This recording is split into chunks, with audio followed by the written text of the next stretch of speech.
Guys, good morning. Myself is Manoj Modi from Gwalior, Madhya Pradesh. Welcome you again in my English academy channel. आज के इस video में हम much, many व a lot of के use को स्टेप बाय स्टेप समझेंगे. जैसा कि आप जानते हैं, मच का हिंदी मीनिंग बहुत होता है और मैनी का हिंदी मीनिंग होता है कई, और ए लॉट ऑफ का मतलब होता है बहुत या कई. मच का यूज़ केवल अनकाउंटेबल नाउन के पहले किया जाता है और मैनी का यूज़ काउंटेबल नाउन के पहले किए जाता है, बशर्ते नाउन कैसा होना चाहिए, प्लूरल होना चाहिए. यानी और ए लॉट ऑफ का यूज़ काउंटेबल व अनकाउंटेबल दोनों में किया जाता है. यहाँ एक समझने वाली बात यह है कि ए लॉट ऑफ केवल अफर्मेटिव सेंटेंस में यूज़ किया जाता है, और जब भी ए लॉट ऑफ का यूज़ आप सेंटेंस में करेंगे तो नाउन की मात्रा या संख्या, जिसे आप क्वांटिटी या नंबर बोलते हैं, उसकी मात्रा या संख्या ज़्यादा होना चाहिए. अगर वो बहुत ज़्यादा है, उसी केस में ए लॉट ऑफ का यूज़ किया जा सकता है. तो ए लॉट ऑफ का यूज़ अपन उस कंडीशन में करेंगे जब ये तीनों कंडीशन उस सेंटेंस में फॉलो होती हो. नंबर 1, सेंटेंस अफर्मेटिव हो, उसकी क्वांटिटी या नंबर यानी कि मात्रा और संख्या कैसी हो, ज़्यादा हो, साथ में वो काउंटेबल या फिर अनकाउंटेबल हो. मच और मैनी के प्रयोग में आपको ध्यान ये देना है कि मच और मैनी का यूज़ ज़्यादातर कहाँ किया जाता है, निगेटिव या इंट्रोगेटिव सेंटेंस में किया जाता है. अफर्मेटिव सेंटेंस में भी इसका यूज़ किया जा सकता है, लेकिन ज़्यादातर इसका यूज़ कहाँ होता है, निगेटिव और इंट्रोगेटिव सेंटेंस में होता है. इसलिए मैंने यहाँ पर एक मोस्टली शब्द का यूज़ किया है कि मच ज़्यादातर निगेटिव या इंट्रोगेटिव सेंटेंस में यूज़ होगा. आपके सामने 4 एग्जाम्पल मैंने लिखे हुए हैं. आई डोंट हैव बुक्स, ये सेंटेंस कैसा सेंटेंस है, निगेटिव सेंटेंस है. निगेटिव सेंटेंस है और इसमें बुक्स क्या है, काउंटेबल है. काउंटेबल होने की वजह से इसमें क्या आएगा, मैनी आएगा. Right. Come to the second example. I don't have water. Water क्या चीज़ है, वाटर अनकाउंटेबल है, और अनकाउंटेबल के लिए मच भी आता है, ए लॉट ऑफ भी आता है. लेकिन ए लॉट ऑफ उस कंडीशन में आएगा जब सेंटेंस कैसा हो, अफर्मेटिव होगा. लेकिन ये सेंटेंस निगेटिव है, निगेटिव होने की वजह से इस सेंटेंस में किसका यूज़ किया जाएगा, मच का यूज़ किया जाएगा. Right. Now come to the third और fourth example. There are birds in the sky. Words यहाँ काउंटेबल है और काउंटेबल में मैनी भी आ सकता है, ए लॉट ऑफ भी आ सकता है. लेकिन इस सेंटेंस में हम ए लॉट ऑफ का यूज़ करेंगे क्योंकि जो वर्ड्स की मतलब पक्षियों की संख्या जो है आकाश में कैसी होती है, ज़्यादा होती है. ज़्यादा होने की वजह से इस सेंटेंस में क्या आ जाएगा, ए लॉट ऑफ आ जाएगा. Come to the fourth example. There is water in the Ganga. There is water in the Ganga.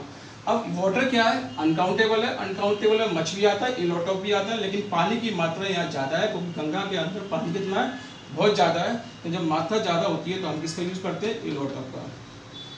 आपको एक चीज़ और यहाँ ध्यान रखनी है, जैसे कि मैंने बताया था कि मैनी का यूज़ ज़्यादातर कहाँ होता है, मैनी का यूज़ ज़्यादातर कहाँ होता है, निगेटिव और इंट्रोगेटिव में.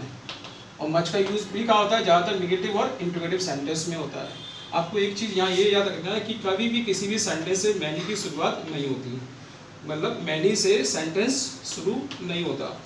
मैनी से सेंटेंस कभी भी शुरू नहीं होगा.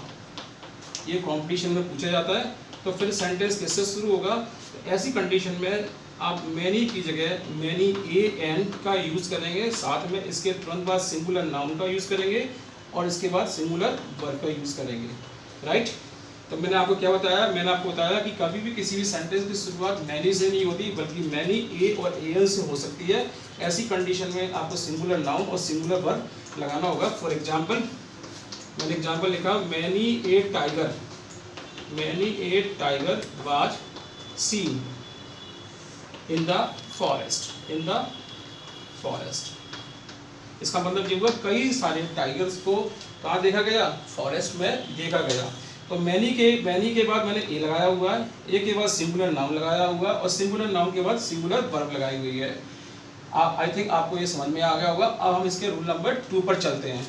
नंबर 2, मच का यूज़ पार्टिसिपल के पहले किया जाता है, यानी कि वर्ब की थर्ड फॉर्म के पहले किया जाता है. जबकि मैनी का यूज़ प्रेजेंट पार्टिसिपल के पहले किया जाएगा. प्रेजेंट पार्टिसिपल का मतलब है वर्ब में आईएनजी का होना, जिसे हम B4 भी कहते हैं. इसे हम एग्जांपल से समझ सकते हैं. जैसे मैंने आपके सामने 3 एग्जांपल लिखे हुए हैं. I have seen developing countries और I have seen developed country. यहाँ मैंने डेवलप लिखा हुआ है, यहाँ मैंने डेवलपिंग लिखा हुआ है. यानी कि इस वर्ब में मैंने आईएनजी लगाया हुआ है, यहाँ मैंने वर्ब की थर्ड फॉर्म लगाई हुई है. यानी कि यहाँ डेवलप जो है वो पास्ट पार्टिसिपल है और यहाँ डेवलपिंग जो है वो क्या है, प्रेजेंट पार्टिसिपल है. अगर सेंटेंस में प्रेजेंट पार्टिसिपल का यूज़ हुआ है तो वहाँ हमें मैनी लगाना होगा, जैसे मैंने सेंटेंस में मैनी लगा दिया। और इस सेंटेंस में पास्ट पार्टिसिपल का यूज़ हुआ है तो मुझे यहाँ पर क्या लगाना होगा, मच का यूज़ करना होगा। Right. Come to the third example, she was depressed. Depressed यहाँ पे आप देखेंगे ये कौन सा फॉर्म है, वर्ब का थर्ड फॉर्म है, यानी कि ये पास्ट पार्टिसिपल है। पास्ट पार्टिसिपल है तो यहाँ क्या लगेगा, मच। अब ऐसी कंडीशन में सेंटेंस के जो हिंदी मीनिंग होंगे कुछ इस तरह से होंगे, I have seen many developing countries, मैंने कई विकासशील देश देखे हैं। Come to the second example, I have seen much developed countries, मैंने कई विकसित देश देखे हैं। Come to the third example, she was much depressed, इस सेंटेंस का हिंदी मीनिंग होगा वह बहुत ज़्यादा डिप्रेस थी।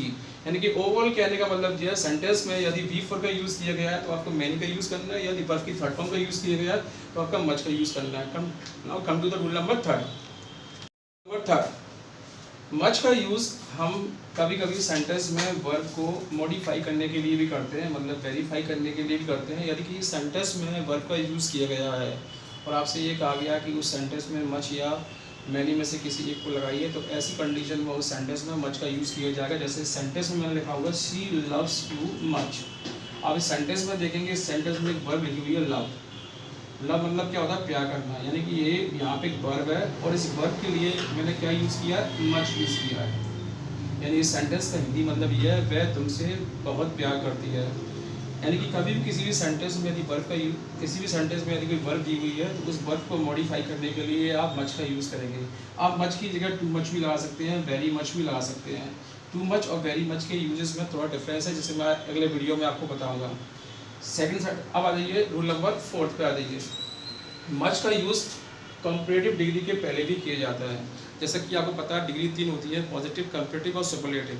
अगर किसी सेंटेंस में कंपैरेटिव डिग्री का यूज़ किया गया है और आपसे ये कहा गया कि वहाँ मच, मैनी या ये लॉटम में से किसी एक को आपको फिलअप करना है, तो ऐसी कंडीशन में सेंटेंस में मच का यूज़ किया जाएगा। जैसे इस एग्जाम्पल में लिखा हुआ she is better than you. यहाँ बेटर क्या है, कंपैरेटिव डिग्री है। कंपैरेटिव डिग्री के पहले जैसे कि मैंने आपको बताया था किसका यूज़ किया जाएगा, मच का यूज़ किया जाएगा। तो इस सेंटेंस में हमने यहाँ मच का यूज़ किया है। Now come to the rule number 5।